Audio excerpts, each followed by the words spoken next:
belajar trigonometri itu penting. Kita tuh harus berterima kasih loh sama ilmu zaman dulu, karena udah nemuin konsep trigonometri. Jadi benar tuh. Kamu tahu nggak sih asal mulanya trigonometri ada itu kayak gimana? Enggak. Istilahnya aja baru tahu tadi. Aku jelasin dikit ya. Hasil dari baca-baca aku kemarin tentang konsep matematika, khususnya konsep trigonometri itu kayak gimana? Semoga kamu lebih tertarik untuk mempelajarinya. Jadi ini.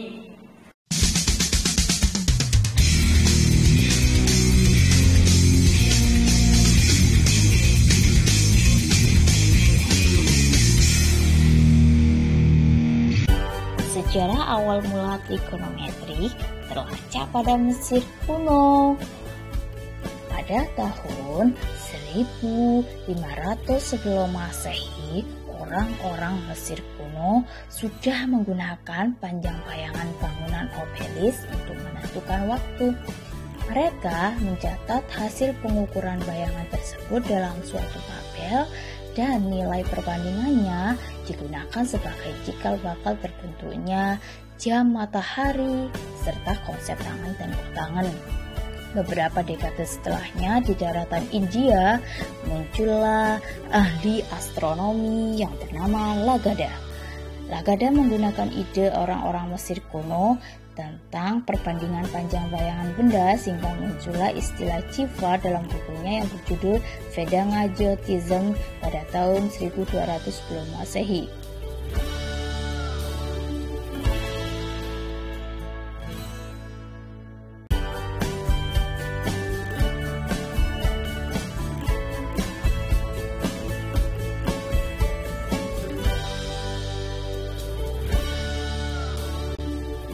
Jiva merupakan bahasa Sanskerta yang berarti perbandingan sisi depan sudut suatu segitiga siku-siku dengan sisi miringnya.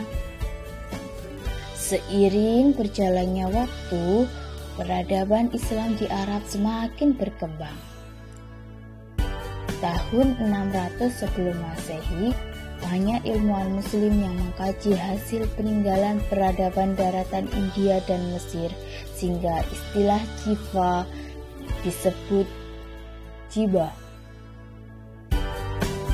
Namun, karena dialek mereka akhirnya menjadi Jaib, yang artinya kantong. Dalam bahasa Latin, kantong disebut sinus. Istilah sinus inilah yang digunakan hingga sekarang dalam trigonometri. Jadi gitu ceritanya. Ternyata menarik juga ya asal mula istilah sinus. Kalau asal mula kosinus mana gimana?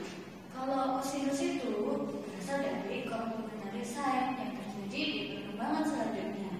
Untuk tangan itu berasal dari bahasa Latin yaitu tangere, artinya menyentuh. Tapi orang Latin dulu menemukannya itu melalui busur lingkaran yang bentuk segitiga siku-siku. Jadi nggak cuma segitiga siku-siku aja, seperti sinus dan kosinus tadi. Itu. Wah, keren ya kamu sih, bisa jelasin sedetail itu. Iya keren. Kita mesti ngikutin Sinta nih kalau main ke perpus. Terus apa gunanya kita belajar trigonometri? Banyak kan kamu tadi juga ada benerin Sinta jelasin kalau penemu trigonometri itu para astronom. Jadi otomatis salah satu kegunaannya yaitu bidang astronomi.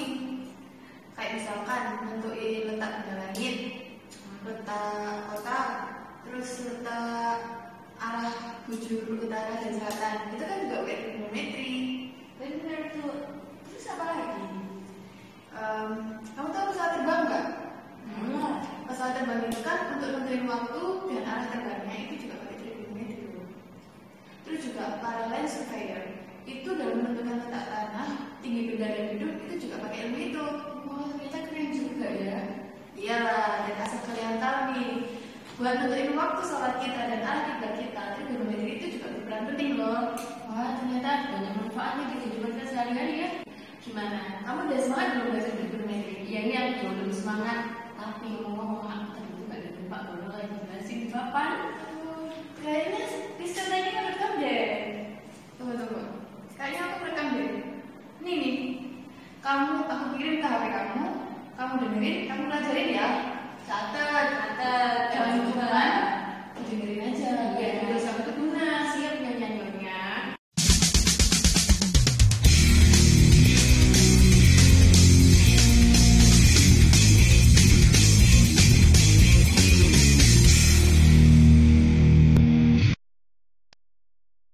Hari ini kita akan membahas tentang perbandingan trigonometri pada segitiga siku-siku sudut istimewa.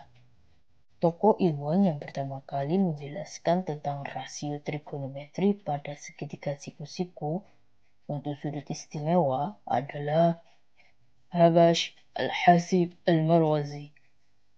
Ilmuwan asal Persia ini lahir pada tahun 766 dan meninggal pada tahun 869.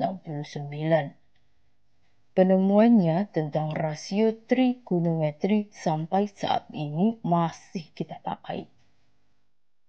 Ini dia untuk segitiga siku-siku ABC, sisi depan sudut A adalah BC, sisi samping sudut B adalah AC, dan sisi miring atau hipotenusanya adalah AB.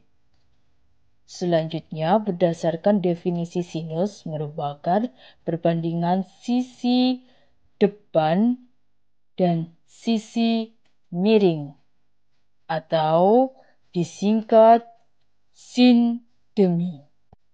Kosinus adalah perbandingan sisi samping dan sisi miring atau disingkat dengan kosami.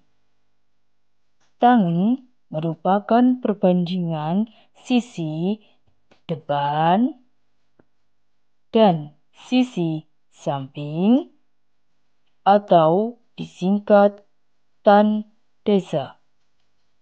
Konsep ini yang harus kalian ingat, sin demi kosami tan desa.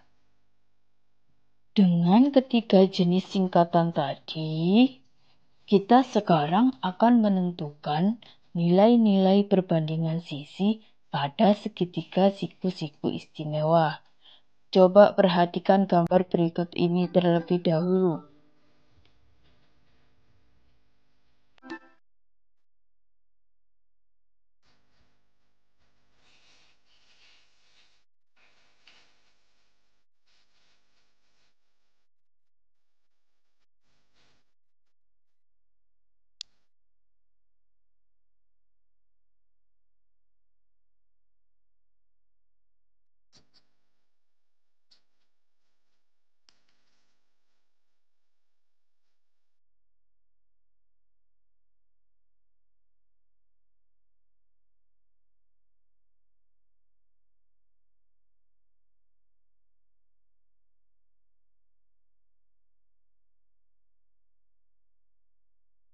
Yang pertama, segitiga siku-siku dengan sudut 30 derajat. Maka nilai sin 30 derajat adalah depan per miring.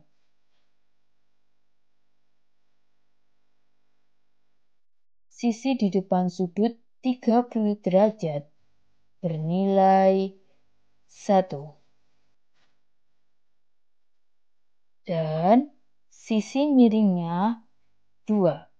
Jadi sin 30 derajat sama dengan setengah.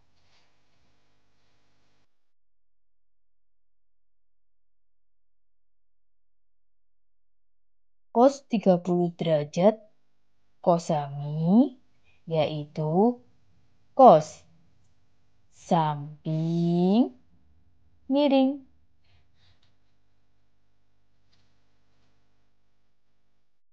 Jadi nilai cos 30 derajat adalah samping per miring.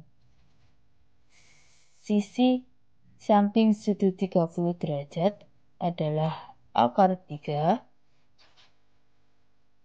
dan sisi miringnya adalah 2. Jadi nilai cos 30 derajat adalah setengah akar 3.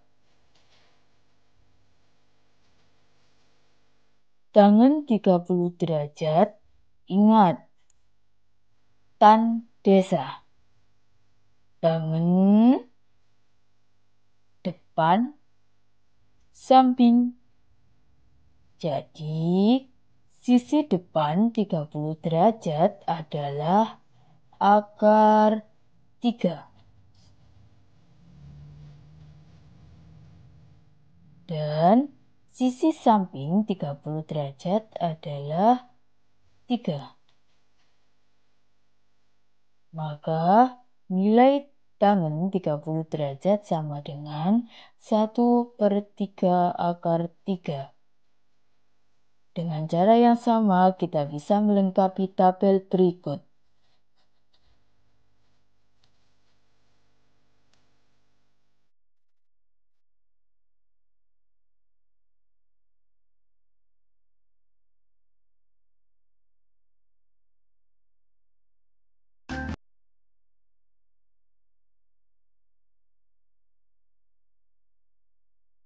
Begini ternyata ya lumayan lah, tinggal latihan soal dibanyakin nih biar makin paham.